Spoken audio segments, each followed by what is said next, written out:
10월 20일 말씀 묵상입니다. 오늘은 신명기 20장 10절부터 20절까지의 말씀을 함께 묵상하겠습니다. 오늘 본문은 어제에 이어서 전쟁에 대해 계속해서 이야기하고 있습니다. 이스라엘의 전쟁은 정치적인 전쟁이 아니고 여호와께서 싸우시는 종교적 전쟁입니다. 이 거룩한 전쟁을 어떻게 치러야 할지 거기에 대해서 말씀해 주고 계십니다. 아시리아의 위협을 받고 있는 그 요시야 시대 때 이 거룩한 전쟁들은 그들의 민족들의 사기를 높여주는 계기가 됩니다. 또한 하나님의 백성들이 거룩함을 잃지 않으면서 세상을 살아갈 수 있도록 하시는 하나님의 돌보심이기도 합니다. 그 하나님의 세심함을 기억하며 오늘 본문을 살펴보도록 하겠습니다. 10절 말씀을 읽겠습니다. 내가 어떤 성읍으로 나아가서 치려 할 때에는 그 성읍에 먼저 화평을 선언하라. 전쟁은 이기든 지든 서로에게 큰 피해를 주게 됩니다.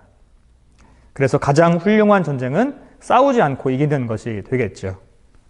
무조건 상대방을 제압하고 굴복시키는 것이 아니라 먼저 항복을 권유하는 것이 가장 좋은 합리적인 전쟁입니다. 여기서 어떤 성읍이라는 것은 약속의 땅 가나안의 밖에 있는 멀리 있는 성읍들을 말합니다. 가나안 외부의 도성들과 전쟁을 할 때에는 먼저 화평을 선언하라 라고 말합니다. 우리가 잘 알듯이 이 화평이란 말은 샬롬입니다. 평화롭게 지내자고 제안하는 것이죠. 이스라엘은 전쟁함에 있어서도 샬롬을 선언해야 합니다. 11절입니다. 그 성읍이 만일 화평하기로 회답하고 너를 향하여 성문을 열거든 그 모든 주민들에게 네게 조공을 바치고 너를 섬기게 할 것이요. 화평하기로 회답을 하고 성문을 연다는 것은 항복을 의미합니다. 우리가 영화나 극을 보면 TV에서 성을 두고 전쟁하는 모습을 볼 수 있는데요. 적군들이 와서 성 앞에서 많은 화력을 동원해서 성문을 열려고 합니다. 문이 안 열리기 때문에 성 위로 사다리를 놓고 올라오기도 하고, 그래서 결국엔 문이 열리면 그 군인들이 그 성 안으로 들어오면서 승리하게 되죠. 그만큼 성의 문은 굳건히 닫혀 있어야 수비를 할 수 있고 그 성을 보호할 수 있습니다. 그러나 화평하자라는 그 선언 앞에 그 화답하고 성문을 열어준다라는 것은 항복한다는 의미를 갖게 되는 것입니다. 그 고대 사회에서 국제 조약을 보면 샬롬, 그 평화는 그 약소국이 강대국의 평화 제안에 수락하는 것을 말합니다. 받아들이는 거죠. 약자가 받아들이는 겁니다. 그 제안을 받아들였을 때 그 약자인 그 약소국은 전쟁을 피할 수 있는 이득을 보게 됩니다. 그래서 자신들의 백성이 죽지 않고 그들의 안전을 지켜줄 수 있는 지혜로운 방법이 되는 것이지요. 다만 그 화평의 대가는 따르게 됩니다. 강대국에게 합당한 선물을 보내야 하는 것이죠. 우리나라도 마찬가지입니다. 역사 속에서 중국에게 조공을 바치는 그런 역사들이 오래 있어 왔습니다. 그리고 그 중국으로부터 보호를 받는, 그 평화를 보장받는 그런 시기가 있었죠.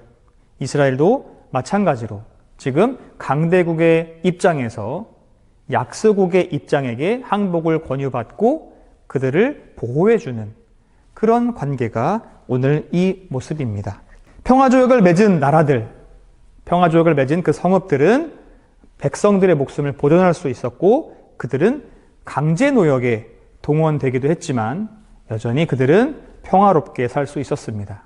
그들은 모두 죽임을 당하는 것보다 강제노역하는 것이 훨씬 나은 것이었고요. 약소국으로서는 강대국을 이기지 못할 바에 이렇게 평화를 지키는 것이 가장 잘하는 일이었습니다. 그래서 그들은 성문을 열어주고 이스라엘을 받아들이게 되는 것이죠. 12절 13절입니다. 만일 너와 화평하기를 거부하고 너를 대적하여 싸우려 하거든 너는 그 성읍을 애워쌀 것이며 내 하나님 여호와께서 그 성읍을 내 손에 넘기시거든 너는 칼날로 그 안의 남자를 다 쳐 죽이고. 화평을 제안하지만 그것을 받아들이지 않는 성읍들이 있을 겁니다. 그들에게는 어떻게 해야 할까요? 전쟁을 선택한 성읍은 포위해야 합니다. 다 둘러싸고 애워싸라는 말이죠. 그렇게 포위하여 공격하는 이유는 도망가는 사람이 없게 하기 위함입니다. 특별히 그 도성의 남자들을 도망가지 않게 그리고 모두 공격하기 위하여서 포위하게 됩니다. 14절 15절입니다. 너는 오직 여자들과 유아들과 가축들과 성읍 가운데 있는 모든 것을 너를 위하여 탈취물로 삼을 것이며 너는 내 하나님 여호와께서 내게 주신 적군에게서 빼앗은 것을 먹을지니라. 내가 내게서 멀리 떠난 성읍들 곧 이 민족들에게 속하지 아니한 성읍들에게는 이같이 행하려니와. 멀리 떨어져 있는 성읍, 다시 말하면 가나안 밖에 있는 성읍들입니다. 그 성읍에 대해서 남자들은 전멸시키지만 여자들과 유아들과 육축들과 기타 탈취물들은 전리품으로 이스라엘이 취하게 됩니다. 지금까지의 이 전쟁에 대한 이야기들은 멀리 있는 나라에 대한 규정입니다. 가나안과 떨어져 있는, 가나안 안에 있는 것이 아니라 밖에 있는 성읍에 대한 규정입니다. 그렇다면 가나안 안에 있었던 그들과는 어떻게 하라고 말씀하십니까? 16절, 17절을 함께 보겠습니다. 오직 내 하나님 여호와께서 내게 기업으로 주시는 이 민족들의 성읍에서는 호흡이 있는 자를 하나도 살리지 말지니 곧 헷 족속과 아모리 족속과 가나안 족속과 브리스 족속과 히위 족속과 여부스 족속을 내가 진멸하되 내 하나님 여호와께서 내게 명령하신 대로 하라. 하나님께서 기업으로 주신 땅 가나안, 그 가나안에 살고 있는 민족들과는 어떻게 해야 합니까? 호흡이 있는 자를 하나도 살리지 말라고 하십니다. 먼 성읍에는 남자들만 전멸하라고 했는데 약속의 땅에서는 모든 생명을 진멸하라고 하십니다. 완벽한 것을 원하고 계십니다. 다시 한번 말씀드리지만 이 전쟁은 영적인 전쟁입니다. 이 전쟁에서 대충은 있어서는 안 됩니다. 완벽하게 승리해야 하는 것이죠. 상대방의 상황을 봐주거나 또는 상대방에게 인정을 베풀거나 이렇게 할 수 있는 전쟁이 아닙니다. 이 전쟁은 하나님의 전쟁이지 나의 전쟁이 아닙니다. 신앙생활은 영적인 삶은 적당히가 없는 것입니다. 이 정도면 되겠지 하다가 큰 코 다칩니다. 성경에도 그런 일들이 자주 있었죠. 작은 것 하나 남겨두었다가 그 작은 것이 불씨가 되어서 나중에 큰 재앙으로 다가오기 마련입니다. 하나님은 비슷하게 순종하는 것을 원하지 않으십니다. 하나 남겨놓은 것, 이 정도는 괜찮겠지가 아닌 것이지요. 진멸하라 했으면 완벽하게 진멸하는 것이 순종입니다. 온전하게 하나님의 뜻대로 순종하고 완벽하게 승리하는 신앙인을 원하고 계십니다. 우리의 삶도 하나님께서 명령하신 대로 온전하게 순종하여서 완벽하게 승리하는 신앙인이 되시기를 바랍니다. 18절입니다. 이는 그들이 그 신들에게 행하는 모든 가증한 일을 너희에게 가르쳐 본받게 하여 너희가 너희의 하나님 여호와께 범죄하게 할까 함이니라. 인간적으로 너무 잔인한 거 아닌가 하는 생각이 들 수도 있습니다. 꼭 이렇게 다 죽여야 하나? 하나님은 이렇게 다 죽이라고 하나? 전쟁에서 이겼으면 됐지. 굳이 이렇게 여자도 죽이고 어린아이도 죽이고 가축들까지 왜 죽여야 할까? 이런 마음이 들 수도 있습니다. 아니면 저게 다 재산인데 살려두고 우리가 사용하면 굉장히 이득 아닌가? 이렇게 계산적인 마음이 들 수도 있습니다. 그런 마음을 아시는 듯이 이스라엘에게 전멸시켜야 하는 이유를 알려주고 계십니다. 한마디로 이스라엘을 보호하고자 하시는 하나님의 마음인 것이죠. 가나안인들의 생활 방식을 보고 그들이 따라할까 봐 두려운 겁니다. 그것을 염려하고 계시는 것이죠. 특히 이방신을 섬기는 그들 가나안인들의 그 신앙을 보고 가증한 일들을 배울까 하나님께서는 염려하고 계십니다. 그들의 삶을 보고 따른다면, 그들의 신앙생활을 따른다면 반드시 이스라엘은 범죄하기 마련입니다. 그들이 하는 모든 것들은 하나님 앞에 가증한 일들은 범죄입니다. 하나님 앞에 죄를 짓는 것이죠. 그렇기 때문에 하나님은 온전히 하나님을 섬기는 데 방해되는 것, 그것은 모두 제거하라고 말씀하시는 겁니다. 그 사람의 목숨이 소중하지 않아서가 아닙니다.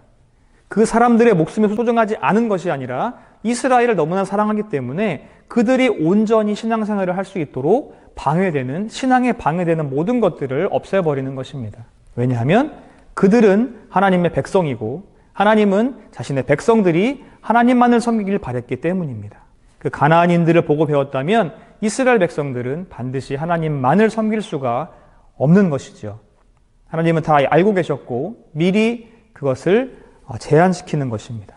우리의 신앙생활에 있어서도 많은 것들이 우리의 신앙을 끄트러뜨리고 있습니다.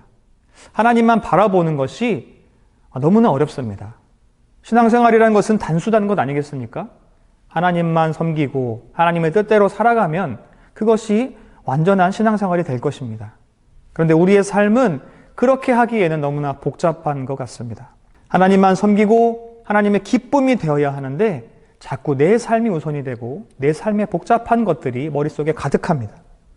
내 삶이 먼저가 되고 내 시간이 먼저가 되고 나의 기쁨이 먼저가 되는, 그리고 시간이 남고 체력이 남으면 하나님을 섬기는 것만 같은 우리의 삶의 모습을 보게 됩니다. 그렇기에 주변에 많은 것들이 있다면, 우리가 생각해야 할 많은 조건들이 있다면 그만큼 우리는 하나님을 온전히 섬기는 데에 방해되기 쉽습니다. 하나님은 그들의 삶을 단순하게 만드셨습니다. 그 주위에 그들을 미혹해 하는 것들을 단순하게 만드시고 정리해 주시는 것입니다. 우리의 삶도 하나님 앞에서 그렇게 단순해진다면 참 좋겠습니다. 19절, 20절 마지막입니다. 너희가 어떤 성읍을 오랫동안 에워싸고 그 성읍을 쳐서 점령하려 할 때에도 도끼를 둘러 그곳에 나무를 찍어내지 말라. 이는 너희가 먹을 것이 될 것이미니 찍지 말라. 들의 수목이 사람이냐? 너희가 어찌 그것을 에워싸겠느냐? 다만 과목이 아닌 수목은 찍어내어 너희와 싸우는 그 성읍을 치는 기구를 만들어 그 성읍을 함락시킬 때까지 쓸지니라. 마지막으로 나무들에 대해서 말씀해 주십니다. 고대 전쟁에서 공격을 유리하게 하기 위해서 성 주변에 있는 나무들을 마구 베어버렸다고 합니다. 그래서 이같이 무조건적인 파괴를 하지 말라고 말씀하고 계십니다. 나무가 무슨 잘못이 있나? 전멸하라고 한 것은 그 사람들이지 나무는 아니었다는 것입니다. 나무를 공격할 이유가 하나도 없다는 것이죠. 과일나무는 전쟁 중에 또는 나중에라도 양식으로 사용할 수 있는 것이지 그 나무를 찍어버릴 필요가 없는 것입니다. 그 나무는 보존해야 하는 것이죠. 열매 맺지 않는 나무라 할지라도 그들이 전쟁하는 데 있어서 장기간의 전쟁에서 그들이 도구로 사용할 수 있다는 것입니다. 사다리를 만든다든지 하는 것에 필요한 것이죠. 그러니 무조건적으로 나무를 파괴하지 말라는 겁니다. 전쟁을 하더라도 자연을 파괴하지 말라는 것입니다. 정리합니다. 이스라엘의 전쟁은 여호와 하나님의 전쟁입니다. 이스라엘 백성들의 전쟁이 아니라, 그들의 나라의 전쟁이 아니라, 민족의 전쟁이 아니라 하나님의 전쟁입니다. 이스라엘은 비록 그 전쟁할 수 있는 수에 한계가 있었습니다. 그리고 그들은 전쟁 기술도 발달하지 못했습니다. 싸움을 잘할 수가 없습니다. 그들의 힘으로 이길 수도 없습니다. 그러나 하나님의 싸움이기 때문에 그들은 하나님을 의지해야 하고 하나님의 승리를 믿고 나아가야 합니다. 이미 승리는 보장되어 있습니다. 그들이 싸우는 것이 아니라 하나님이 싸우시기 때문이죠. 그러니 하나님을 믿고 하나님을 의지하는 그들에게는 두려움이 있을 수 없습니다. 하나님을 믿고 하나님만 따른다면 승리하는 싸움에 그들은 함께 할 것이고 그 영광을 함께 맛볼 것입니다. 강대국들이 잔혹함을 가지고 주민들을 공포에 떨게 하지만 이스라엘은 하나님이 명령하신 대로 평화적인 접근을 모색하도록 했습니다. 잔혹한 전쟁을 피할 수 있었고 그들은 서로 간에 가장 좋은 것으로 결론 지을 수 있었습니다. 샬롬을 권유하라고 하십니다. 평화를 권유하라고 하십니다. 비록 전쟁을 해야 하는 상황이지만 할 수 있다면 전쟁을 하지 않고 평화하라고 말씀하십니다.